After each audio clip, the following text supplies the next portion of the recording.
Hello everyone. So in this video we are going to solve an example that is related to the design of a microprogrammed control unit.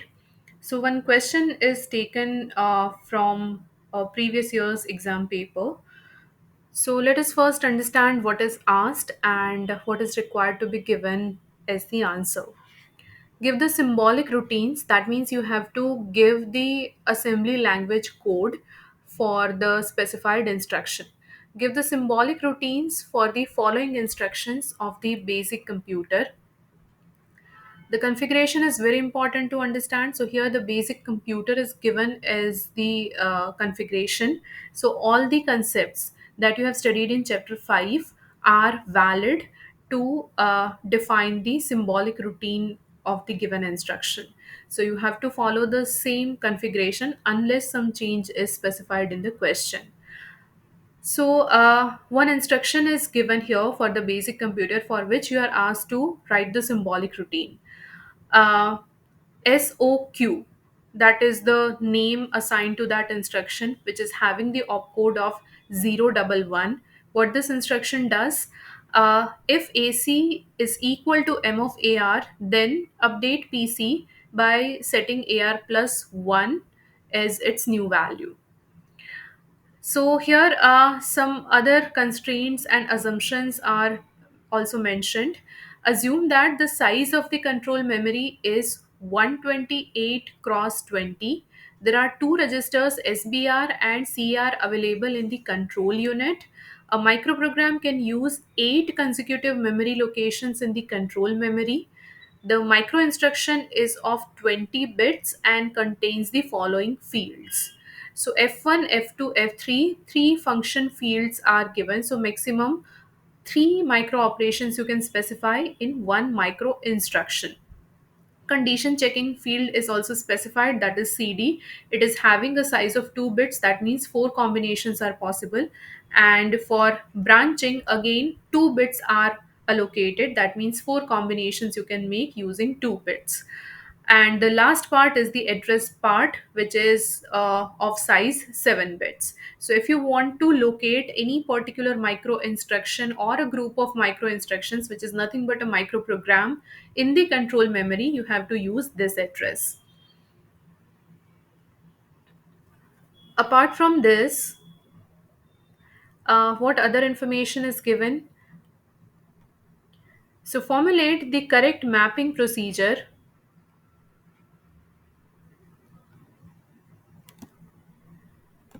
for this computer. Assume that the necessary values for the field of a assume the necessary values for the fields of a micro instruction. That means you have to assume the required values for F1, F2, F3, CD and BR. AD is not required to be assumed because that is to be calculated by the system. Instruction format of the basic computer remains the same, that is of size 16 bits, and opcode is of size 3 bits. State your assumptions clearly. The content of AC should not be changed unless it is specified in the instruction. So, this is a very important constraint to take care of at the time of defining the exact sequence of micro operations and micro instructions. So, based on this information, let us first try to define the mapping procedure. Before we do so, let us just note down the important points which are given in the question. So, your task is to define the symbolic routine for the given computer. Basic computer is given here. So, you have to follow its logic. So, we have the basic computer.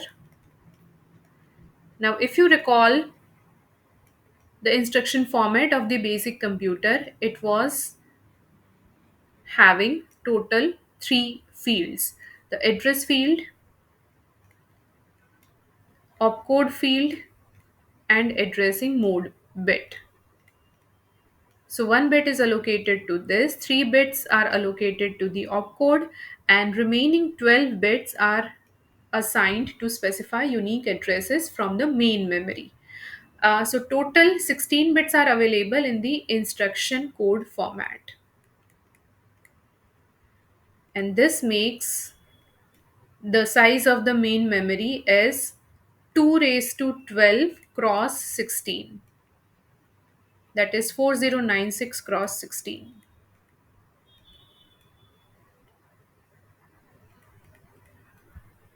Now, for the same basic computer, the control unit is required to be designed using microprogrammed control logic.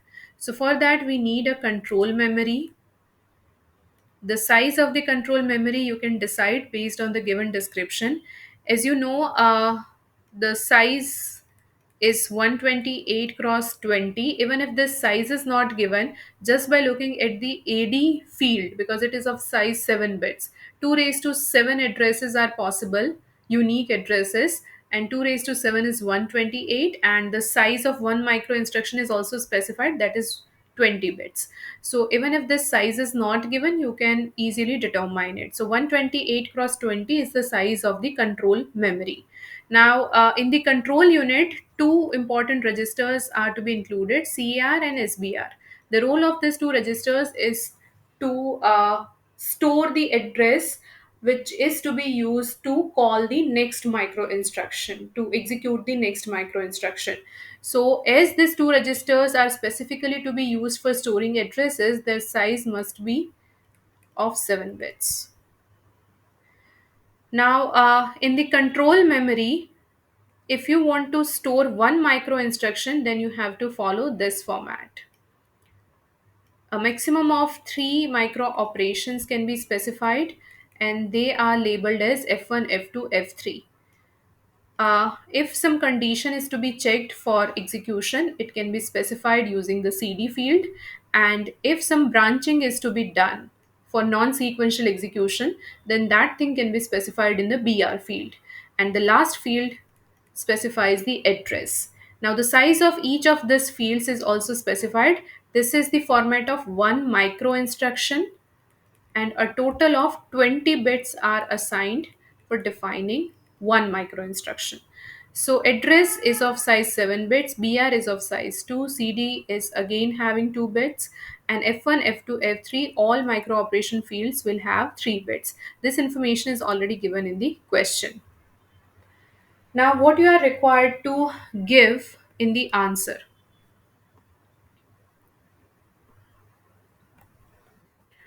So, three things are asked.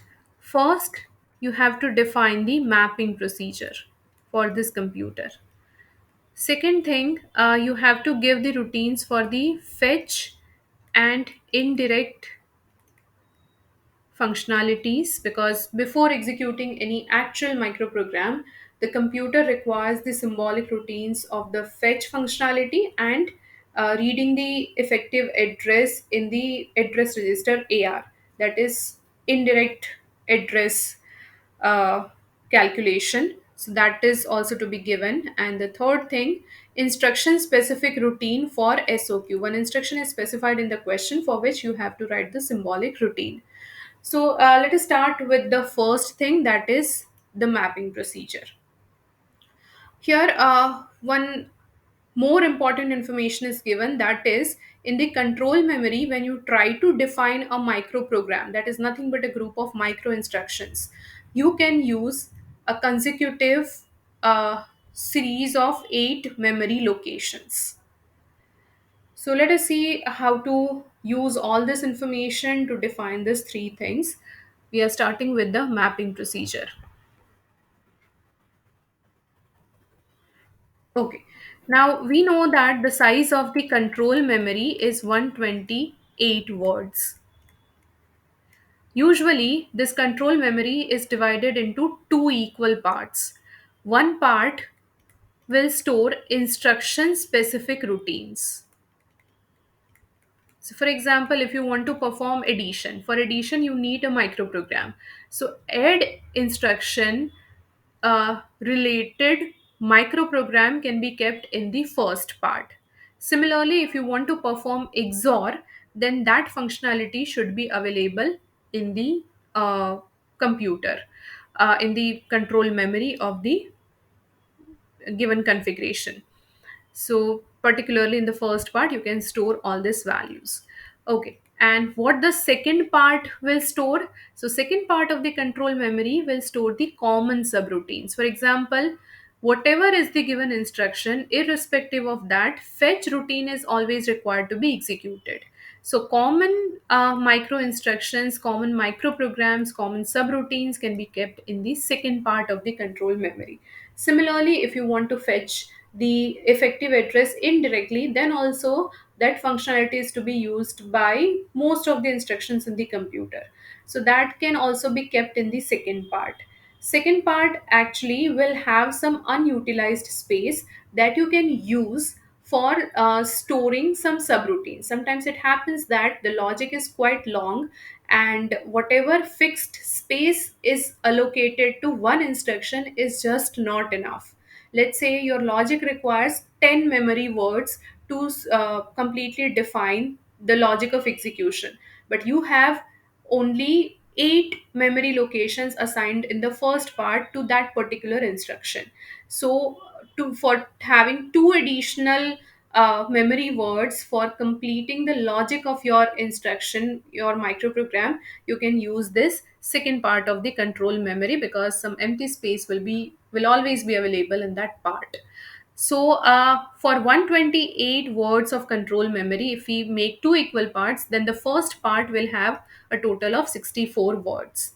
So the first part will have this address range 0 to 63, and the second part of the control memory will be defined by the addresses 64 to 127, a total of 128 words.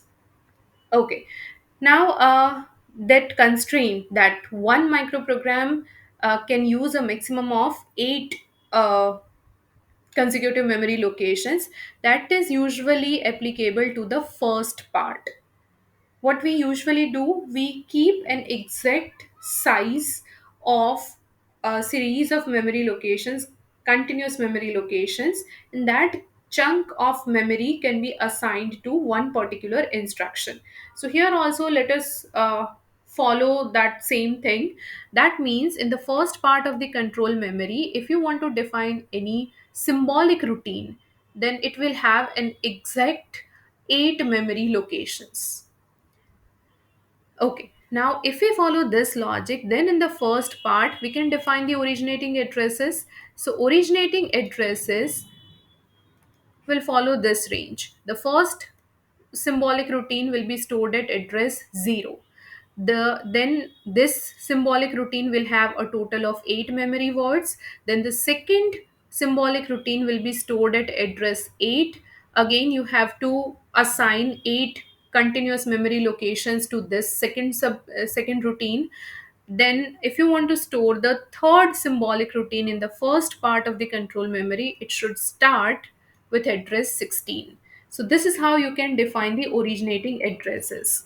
Now, if we follow the entire range, then the pattern would be like this: 0, 8, 16, then 24, 32, 40, and so on.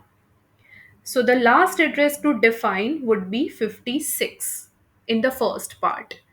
Now, why this originating addresses and their sequence is important? Because we want to find the mapping procedure.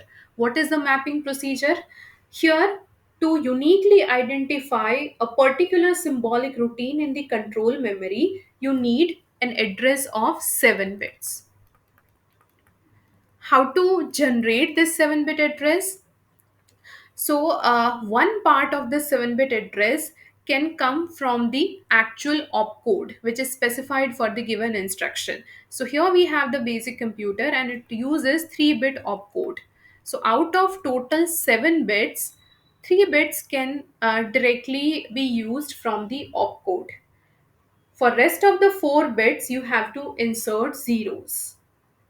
So 4 zeros and 3 bit of opcode, a total of 7 bits will be generated for specifying valid addresses for the given control memory. That is our objective for defining the mapping process. Now, why this sequence of addresses is important? All these addresses are currently mentioned in decimal, but if you consider their binary representations in 7 bits, of course, then you can write them like this. 0 is obviously all zeros, 8 is represented as this, 16 is this, 24 is 8 plus 16, 32 is 2 raised to 5, and so on. So if you continue this whole series, then you will realize that there are only 3 bit positions which are changing their bit values. What are these 3 positions? So here, this position, let us number this bit positions: 0, 1, 2, 3, 4, 5, and 6. So bit positions 3, 4, and 5 will change their values. Sometimes they are having zeros, sometimes they are having ones. Okay, so they are never all zeros. For some numbers, for some originating addresses, they are having ones. For rest of the numbers, they might have zeros. So basically, these 3 bit positions are changing their values: 3, 4, and 5. Sorry, 3, 4, and 5, not 6. So there are remaining 4 bit positions which will always have zeros irrespective of any originating address you consider. So this defines your mapping procedure. What is the procedure? What is our target? We want to transform our 3 bit opcode into a 7 bit address. So for that, for bit position 0, 1, 2, and 6, you will simply insert zeros. And for bit position 3, 4, and 5, whatever is the given opcode, you will simply copy that.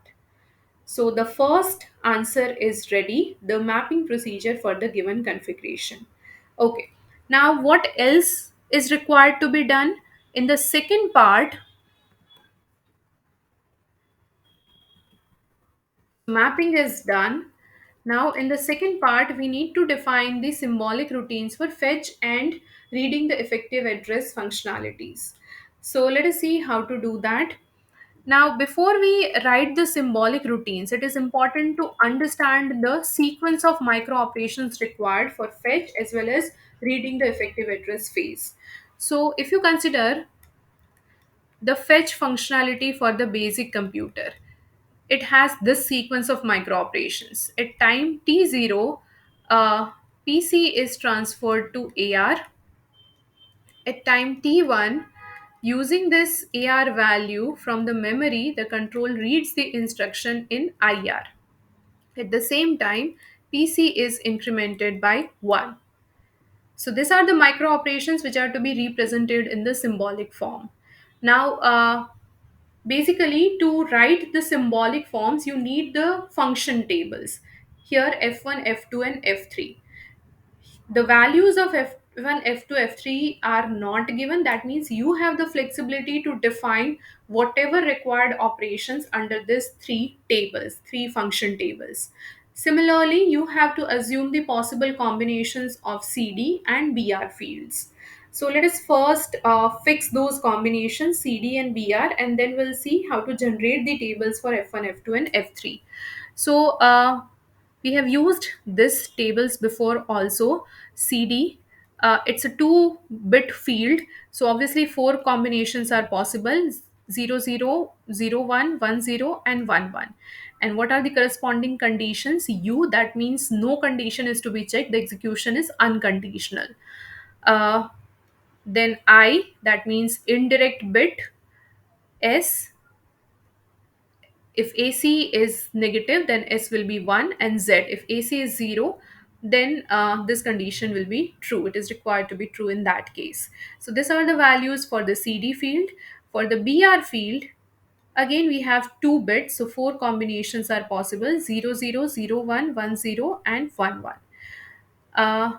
So let us use the conventional values for the BR field. Jump, that means you want to go to either some sequential location or non-sequential location, but you don't want to return, you don't want to come back to the calling point. In that case, jump can be used. Next is call. That means you want to go to some non-sequential location, but after executing that non-sequential logic, you want to come back to the calling point. So return address is required to be maintained for the call. That is the difference between jump and call. Then return, so this is used when you want to return from some non-sequential location to the calling point. So call and return, they are usually used together. Using call, you can jump to some non-sequential location, and when you want to return, you can use ret as the br fields value. And the last one is map. So this map will invoke the mapping procedure that we have just identified for this computer. So these two tables are required to be given for CD and BR fields. Okay. Now for F1, F2, and F3, we can make separate tables.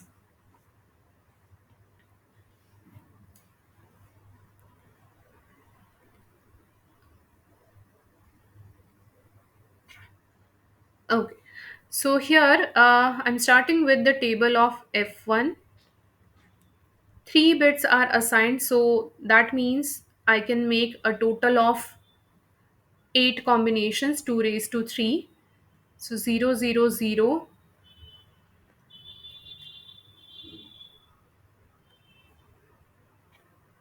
that will be the first combination. Similarly for F2 there will be a total of 8 combinations, and similarly for F3. So we'll see how many combinations are actually needed, and accordingly we'll assign some exit operations to them. So here, what is the first operation to be done? Let us come back to the fetch logic again. So PC to AR should be done. That means you should have one symbolic micro operation available in any one of these three function tables that corresponds to PC to AR. So I'm defining PC to AR as my first symbolic operation in the first function table F1. AR to, sorry, PC to AR, that is the actual micro operation associated with this symbol. Okay. Then in the next step, I want to read an instruction from memory to IR. Now here, if you recall the configuration of the basic computer, then you will realize that the memory unit is actually connected with the common bus paths. That means using the common bus lines, most of the registers in the basic computer can read something from the memory. So only read symbol will not work here. That will be ambiguous. You are reading from the memory, that is fine. But what is the destination? Multiple registers can receive something from the memory through the read operation. So to avoid this ambiguity, you have to define your symbols accordingly.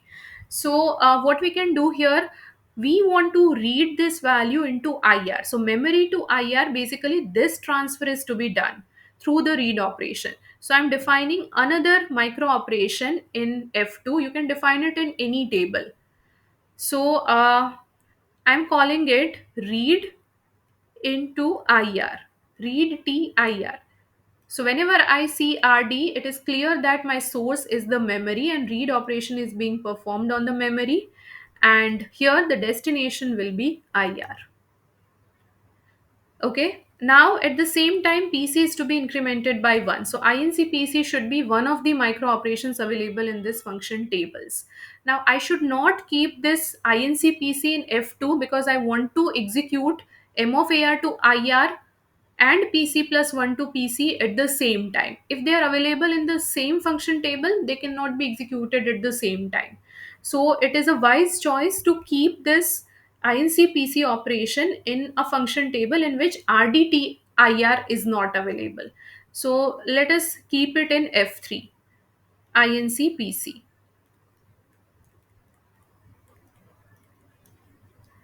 Okay. Now we are ready to define the fetch routine in the symbolic form. We can also define the originating address first, and it is mandatory to define the originating address for all symbolic routines you write. So ORG 64 fetch is a common functionality that will be used by all the instructions irrespective of their type. So in the second part of the control memory, is the first symbolic routine, fetch will be available. So the starting address would be 64.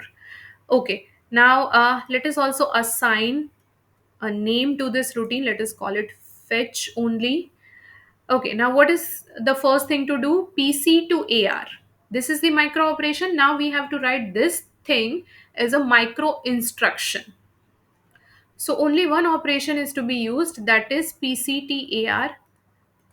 Remaining two function fields will be empty. We are not checking any condition here, so CD field will be U, and we still have something to execute after this operation, so we simply want to continue with the next statement. So jump to next statement. Next means whatever is the next address, 65 technically, the control will go to that address. Okay, now what is this? So this is done. Now in the second line, what you need to do, you have to perform two operations, M of AR to IR, for which we have defined the symbol RD, TIR, and INCPC. Both can be executed simultaneously as they are not conflicting. There is no data dependency, there is no resource dependency. If, for example, some kind of transfer is done and both the transfer operations are using the common bus, then there will be a conflict, and technically such operations cannot be executed simultaneously. But here we have INCPC, which can be executed just by enabling the increment input pin of the PC. So it won't use the bus. The first operation will use the bus, and the registers involved in these operations are entirely different, so there will be no conflict. Okay, now here also we don't want to check any condition, so obviously we will write U. And now this is the end of the fetch operation. After this fetch operation, the mapping procedure should be initiated. So here you don't have to specify the address. In the BR field, you have to simply write map. Note that with return and map, we do not specify anything in the address field. So this is the required routine for the fetch. Now let us repeat this exercise to define a symbolic routine that will calculate the effective address in case of indirect addressing mode. Okay, so again, if you recall the configuration of the basic computer, at time t3, the control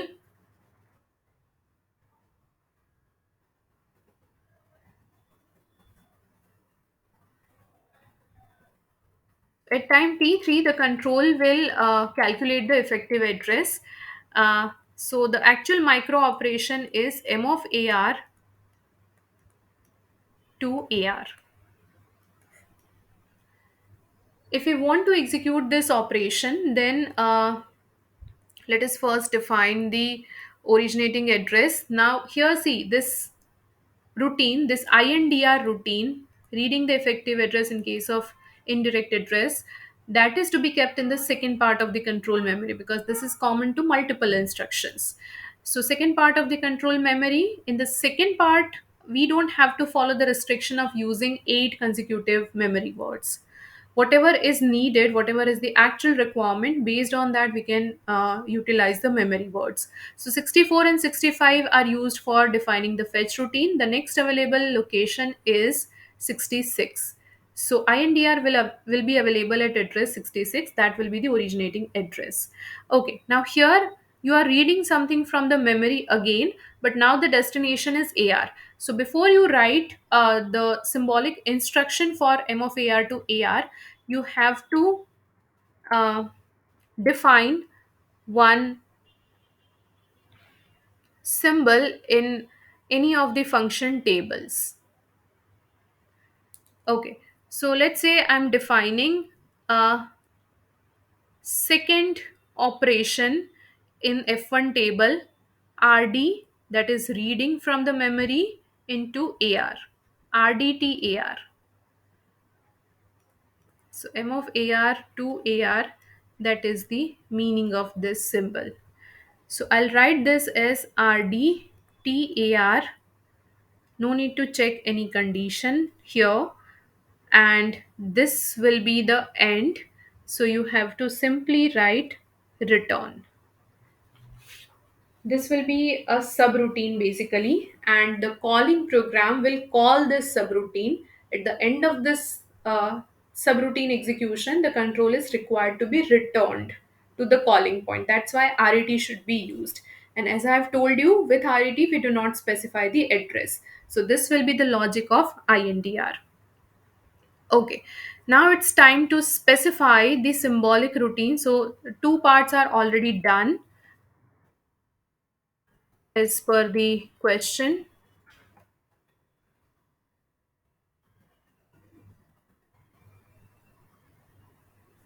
Okay, so mapping we have already specified, fetch and indirect routines we have specified. Now it is time to specify the symbolic routine for the given instruction SOQ. What this instruction does, if AC is equal to M of AR, then AR plus 1 to PC.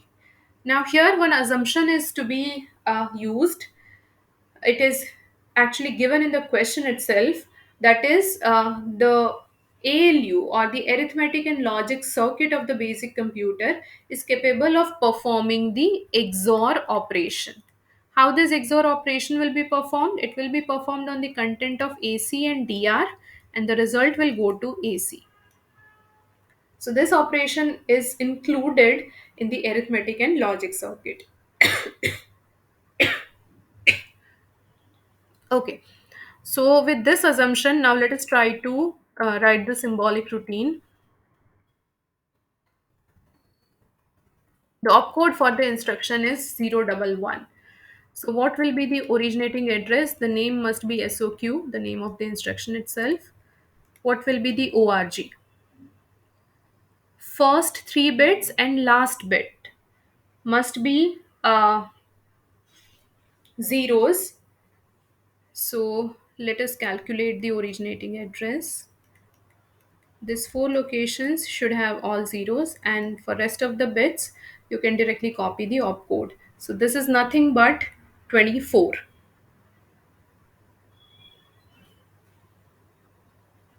in decimal. So the originating address is 24. Okay, now the instruction is, if AC is equal to M of AR, then PC should have AR plus 1. AC cannot be changed unless it is specified in the instruction. So here, before checking this condition, you have to first make sure that AC is evaluated, it is equated to M of AR. And for that, you have to perform the XOR operation. So this is an exception, that the first thing will not be checking any condition or checking the indirect bit. For this kind of questions, because to check the given condition, you have to perform some computation first. So that will be the first step. So here, AC and DR, we can perform the XOR operation on them. If the XOR is 0, that means both the values are equal. But the first problem is M of AR cannot be used directly to perform the XOR operation. You have to read that value from memory to DR. Okay. So now we have to uh, read M of AR to DR. And for that, we need to add one more micro operation in the function table. So let us define it in F2. 001 is read from memory to DR. Okay. So let us define the first symbolic instruction, RDT DR, M of AR to DR. It is performing that micro operation. No need to check any condition right now. So, unconditional execution, and you still have the logic to execute. So, just increment the address by 1. So, jump next. Okay. Now, the content of M of AR is available in DR. AC is already having the value which is to be equated to DR, but the constraint is AC cannot be changed unless it is specified as the destination. So here nowhere AC is mentioned as the destination. This is not the assignment. We are checking the equality here. So you have to make sure that you have the original value of AC stored somewhere. So exchanging AC and DR is always a very common choice. So let us do that. So we have to, in the next step, before performing the XOR, we have to transfer AC to DR. Now here you can complete this exchange in a conventional way, like you can transfer DR to AC also along with this. As per the basic computers configuration, it is possible. But why to just transfer DR to AC? Because DR will come to AC via the adder and logic circuit, and you anyway have to perform XOR operation on the content of AC and DR, and the result is to be given to AC. So instead of simply transferring DR to AC, DR can be XORed with AC, and the result can be transferred to AC simultaneously with this. Okay, so here we will write XOR. That will save one clock cycle. Okay, you jump next. Until we have the result of the XOR operation available in AC, we cannot check the condition, that is whether AC is equal to DR. Okay, now it will take approximately one clock cycle. So when you start the next micro instruction, it should be available. The result of XOR should be available in AC. But before you do that, for the second statement that you have written here, you are yet to define the symbolic operations in the function tables. So XOR and ACTDR are required to be defined. Okay, so I'm defining XOR here. Make sure that you do not define XOR and ACTDR in the same table, otherwise you won't be able to execute them simultaneously. And I'm defining ACTDR in F1.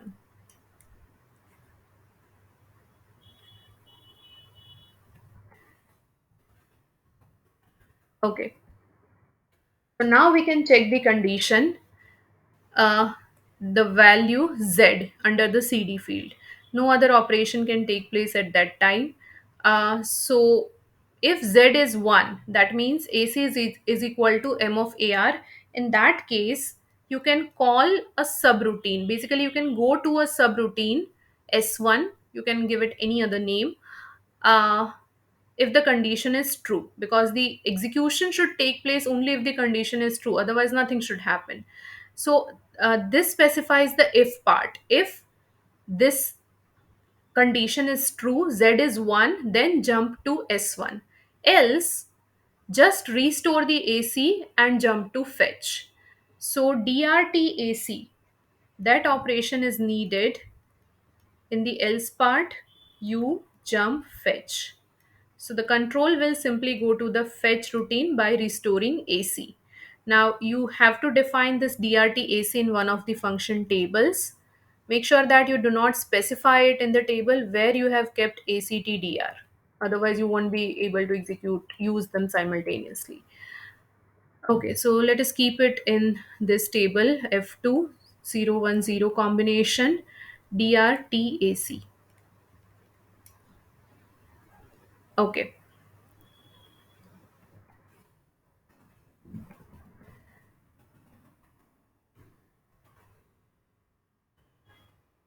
Now it's time to define the S1 subroutine. What will be the originating address for S1? Total 8 memory locations are available for defining SOQ subroutine, SOQ symbolic routine. Out of those 8 available locations, we have used only 4 up to this point. So we still have enough space to define S1. So S1 will be a label available at the next sequential memory location. So the originating address for S1 would be 24, 25, 26, 27, and 28. Okay, now you have to first check the indirect mode. So no operation, I call indirect.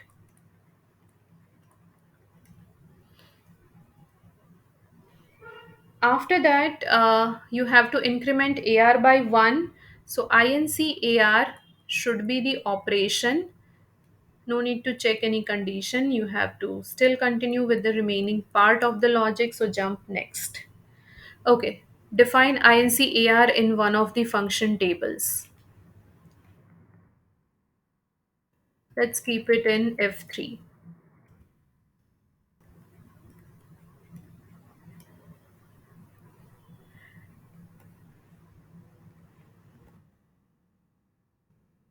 Okay, so AR plus 1 is done, but currently that value is available in AR.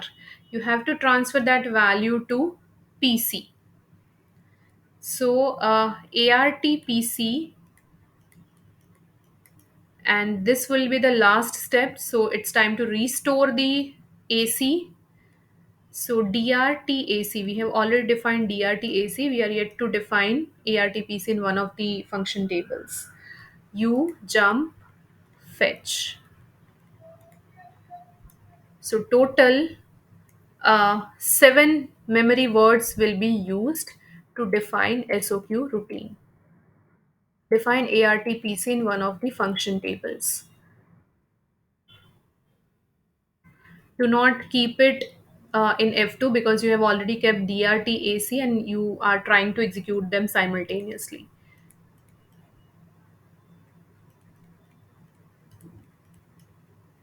Okay. For rest of the combinations of F1, F2, and F3, you can simply write reserved or not utilized. Okay, so this is how this kind of questions can be solved.